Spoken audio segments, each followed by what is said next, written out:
Saint chairman کے حوالے سے بارہا آپ بھی کہہ چکے ہیں کہ یوسف رضا گیلانی صاحب، لیکن دوسری طرف سے یہ اطلاعات بھی ہیں کہ کہیں کی خواہش تھی یا خواہش ہے، اور وہ خواہش کمیونیکیٹ بھی کی گئی کہ انوار الحق کاکڑ صاحب کو سینٹ چیئرمین بنا دیا جائے.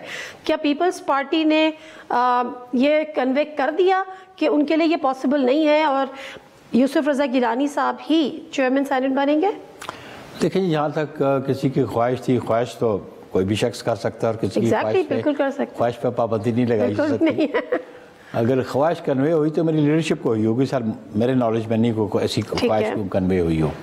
لیکن پاکستان پیپلز پارٹی کا بڑا یہ فرم بلیف تھا، کیونکہ ہم نے 2021 میں بھی اپنا کینڈیڈیٹ جو فیلڈ کیے تھے سینٹ کے لیے، وہ یوسف رضا گیلانی تھے، اور بائی ڈیزائن ان کو 7 ووٹیں ان کی ریجیکٹ کر کے ان کا ہرایا گیا تھا، اور پھر وہ پٹیشن بھی الٹیمیٹلی ڈیسائیڈ نہ ہو سکی.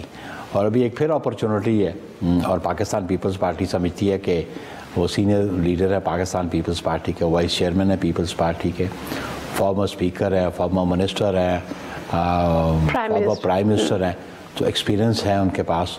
تو آبویسلی ہم چاہتے ہیں کہ ہاؤس کو وہ چلائے، وہ لیڈ کرے کہ ورکنگ ریلیشنز بھی رہیں اور اس کا رول بھی نان پارٹیزن ہو کے ہم ہاؤس کو آگے لے کے جا سکیں. ٹھیک ہے.